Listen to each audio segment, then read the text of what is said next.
দোটানায় ভারত, আশ্রয়হীন শেখ হাসিনা বাংলাদেশে পাঠালে হতে পারে মৃত্যুদণ্ড। এবং সর্বশেষ জানাবো জামায়াত, তারেক রহমান এবং অন্তর্বর্তীকালীন সরকারের মেয়াদ। এতক্ষণ শুনছিলেন সংবাদ শিরোনাম, এবার বিস্তারিত। দোটানায় ভারত, আশ্রয়হীন শেখ হাসিনা বাংলাদেশে পাঠালে হতে পারে মৃত্যুদণ্ড।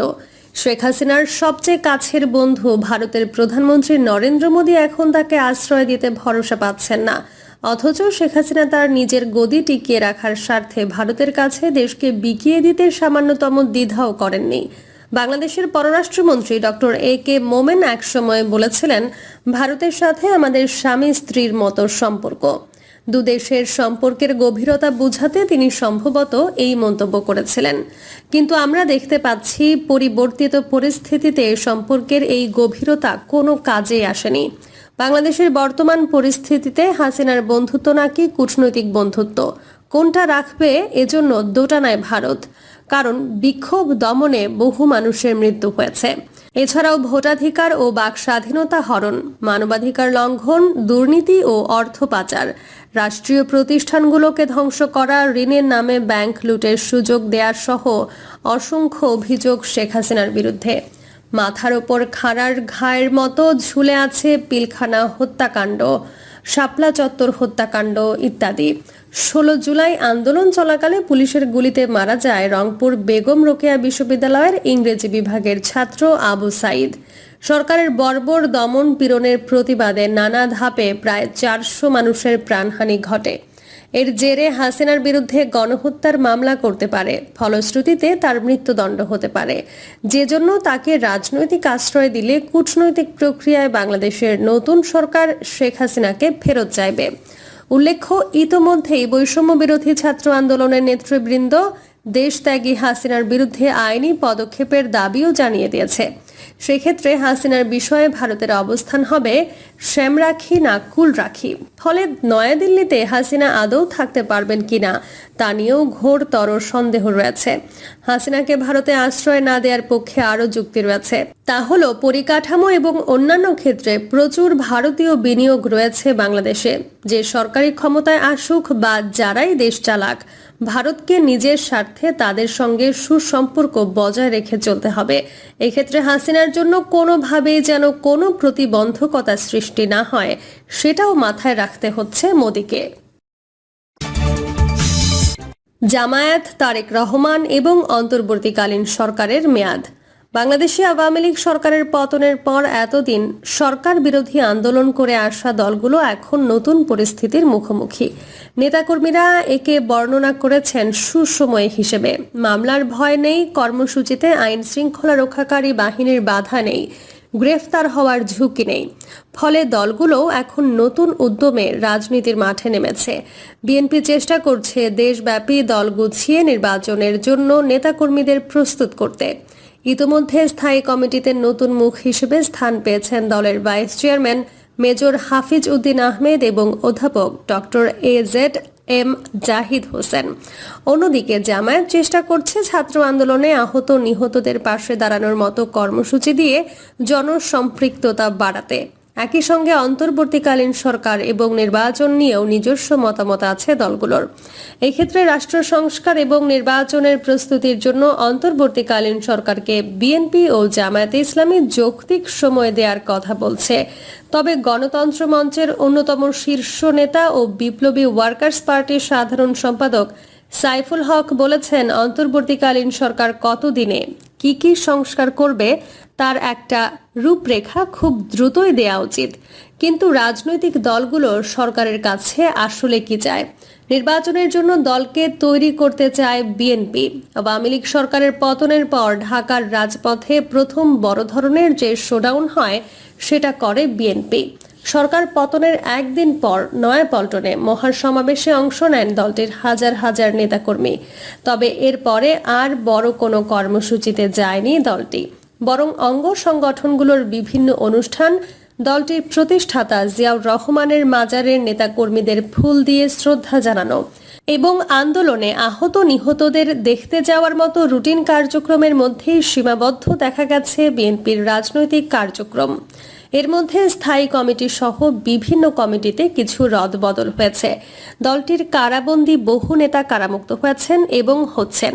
নেতাকর্মীদের নামে থাকা মামলা কিভাবে প্রত্যাহার হবে সে বিষয়েও প্রস্তুতি নিচ্ছে বিএনপি। জানতে চাইলে বিএনপির মহাসচিব মির্জা ফখরুল ইসলাম আলমগীর বিবিসি বাংলাকে বলেন, নেতাকর্মীদের নামে যে মামলা আছে সেগুলোর সমাধান করে সাংগঠনিক দিক দিয়ে একটা স্বাভাবিক অবস্থা ফিরিয়ে আনার চেষ্টা হচ্ছে দলের ভেতরে। তিনি বলেন, 15 বছর ধরে আমরা আন্দোলন করছি। এই আন্দোলনে 800 নেতাকর্মী গুম রয়েছে, হাজার হাজার হত্যা হয়েছে, প্রায় 60 লক্ষ মানুষের বিরুদ্ধে মিথ্যা মামলা হয়েছে।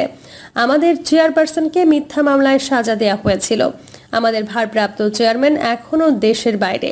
এই বিষয়গুলোকে এখন আমাদের একটু নর্মাল অবস্থায় নিয়ে আসতে হবে।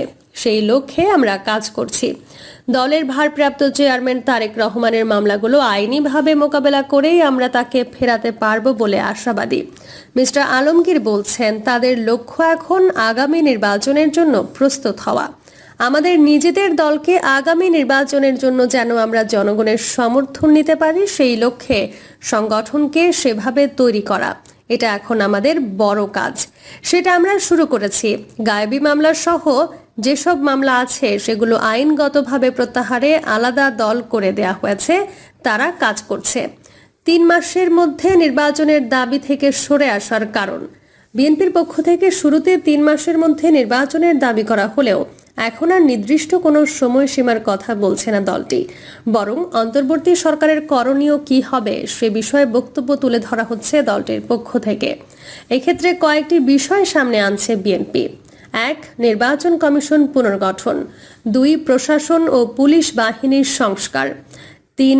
সাবেক সরকারের মন্ত্রী, এমপি ও প্রশাসনিক কর্মকর্তাদের দুর্নীতির বিরুদ্ধে ব্যবস্থা। 4. অর্থনীতিতে স্থিতিশীলতা আনা। বিএনপি বলছে এসব বিষয়ে সরকারকে দ্রুত কাজ করতে হবে।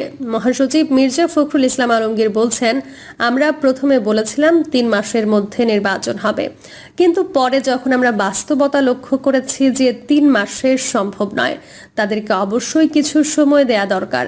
এখানে আমরা কোনো সময়সীমা বেঁধে দেওয়ার কথা বলছি না। একটা যৌক্তিক সময় অবশ্যই তাদের দিতে হবে এসব কাজ করবার জন্য।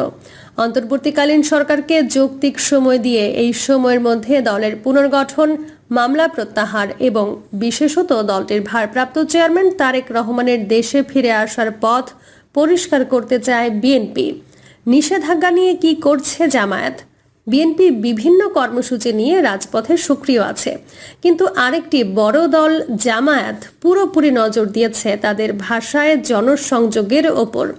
রাজপথে বিক্ষোভ বা সমাবেশের মতো কোনো কর্মসূচি আপাতত নেই জামায়াতের।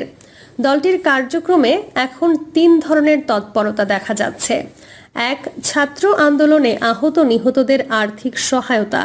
প্রতিদিনই দলটির নেতারা কোনো না কোনো হাসপাতালে গিয়ে আহতদের খোঁজ খবর এবং আর্থিক সহায়তা করছেন। এছাড়া নিহতদের পরিবারের কাছে গিয়ে সমবেদনা জানাচ্ছেন। 2. সংখ্যালঘু সম্প্রদায়ের মন্দির পরিদর্শন এবং তাদের সঙ্গে মতবিনিময় করা হচ্ছে। 3. এর আগে বিএনপি নেতৃত্বাধীন যুগপৎ আন্দোলনের সক্রিয় বিভিন্ন রাজনৈতিক দলগুলোর সঙ্গে মতবিনিময়। দলটির জন্য অবশ্য অন্তর্বর্তীকালীন সরকারের সঙ্গে রাষ্ট্রীয় বৈঠক থেকে শুরু করে প্রকাশ্যে এই ধরনের সাংগঠনিক কার্যক্রম গত 16 বছরের প্রেক্ষাপটে নতুন অভিজ্ঞতা। যদিও কাগজে কলমে দলটি এখনও রাজনীতিতে নিষিদ্ধ, জামায়াত এখন চেষ্টা করছে এই নিষেধাজ্ঞা প্রত্যাহারের, কিন্তু সেটা কিভাবে হবে জানতে চাইলে জামায়াতে ইসলামের আমির শফিকুর রহমান বিবিসি বাংলাকে বলেন, নিষেধাজ্ঞা নিয়ে তারা বিচলিত নন, বরং নির্বাহী আদেশেই নিষেধাজ্ঞার প্রত্যাহার চান তারা। এর জন্য তারা আদালতে যাবেন না। শফিকুর রহমান বলেন, আওয়ামী লীগ সরকার ছিল অবৈধ সরকার, সুতরাং অবৈধ সরকারের কোনো ডিক্লারেশন আমরা মানি না। তারপরও তারা তো নিষিদ্ধ করে গেছে। এখন সেই অবৈধ সরকার যেটা করে গেছে সেটা নির্বাহী আদেশের ব্যাপার। তাদের সকল অবৈধ নির্বাহী আদেশ বাতিল করে দেয়া উচিত বলে মনে করি আমরা। আমাদেরকে নির্বাহী আদেশে নিষিদ্ধ করা হয়েছে, সুতরাং এটার প্রত্যাহারও নির্বাহী আদেশেই হতে হবে। আমরা এর জন্য আদালতে যাব কেন? আদালতের মাধ্যমে তো আমাদের নিষিদ্ধ করা হয়নি। কিন্তু জামায়াত যে নির্বাহী আদেশ বাতিল চায় সেটা কি অন্তর্বর্তীকালীন সরকারকে জানানো হয়েছে? এমন প্রশ্নে জামায়াত আমির জানান সেটা সরকারকে বলা হয়েছে। কিন্তু জবাবে সরকারের পক্ষ থেকে কি বলা হয়েছে এমন প্রশ্নে মিস্টার রহমান বিস্তারিত কিছু বলতে চাননি। আমরা এখন তাদের অ্যাকশন দেখতে চাচ্ছি, তারা যেটাই বলুন আমরা অ্যাকশনে দেখতে চাচ্ছি। জামায়াতের এই শীর্ষ নেতা বলেন, সরকার পতন আন্দোলনে জামায়াত পূর্ণ শক্তি নিয়েই অংশ নিয়েছিল, সুতরাং ন্যায্যতার ভিত্তিতে সরকার জামায়াতের পাওনা সরকার খুব তাড়াতাড়ি মিটিয়ে দেবে বলে আশা তার। প্রিয় দর্শক, এই ছিল এখনকার সর্বশেষ সংবাদ।